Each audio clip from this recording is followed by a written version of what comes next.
او کسایی که بیادر عریف مرا بردن بیادر فهمیدین نان دادن او دادن و میمونی کردن. ما از او آزرده نیستم. با کلمه لا اله الا الله محمد رسول الله که مسلمان هستم من گپ میزنم. من از کسی آزرده نیستم. اگه کسی بیادر نیت صاف هم داشته نیت صاف خودم کرد. کسی که بیادر فهمیدین نیت بدم بود. امروز یک مصاحبه را دیدم یک تیک تاک دیدم که میگه بیادر امی واحد نژند هدفش بیادر نیستی تو نیستی. با قرآن هدف ما می نیست. با خدا هدف ما 4 تا دیگام نیست. هدف ما بیادر یک 4 دانه 5 دانه از وطندارای خودم بودن. از وطندارای خودم بودن. از رفیقای خودم بودن. در شناختی که من قدشان داشتم گپ واضح و اصلی نمیز که بیادر فهمیدی اون ما را من قدشان در تماس بودم. همیشه بیادر در 2 مسابقه ما در شهر ایسن بود. مسابقه یک شهر دیگهش بیادر در اشتودگارد بود. در مسابقه ما میت آمدن پیش از که در مسابقه برم در هتل هم پیش ما آمدن. یک موضوع در بین ما وزیا شد. این موضوع رفت. امی وطندارای ما امی کسایی که بیادر در بغل ازی بود. هدف ما و گپ ما و سخن ما بیادر به اونمو آدمایی بود که بیادر فهمیدی که امو کار کرده بودن. هدف ما اونمو مردم بود. هدف ما اونمو 3-4 نفر دیگه بود.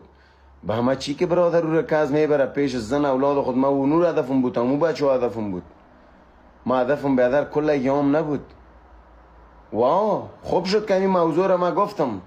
امو بیادر امو 3-4 نفر نی امو کلش آدمی که خوب کده باشه بیادر رفته باشه قطعی خوبی رفته باشه قطعی هدفش نیک بوده رفت خلاصش سر صدایش نبرآمد. آدمی که نیتش بد بود. آدمی که بیادر گپ مرا کج گرفت. آدمی که بیادر آمد رازای دوستی را در دشمنی برای تو اعلان کنه.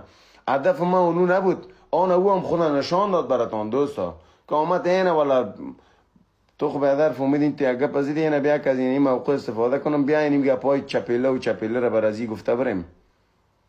و برادر چیو به خدا بیخی به قرآن از دهی زمان از مرد بودن خدا آدم میشرمه که چه رقم مردا در دنیا وجود داره. و برادر مرد خود تنها با مرد بودن نیست که بیادر بخیزه بگویم ما والا تنها ای کارا میکنم.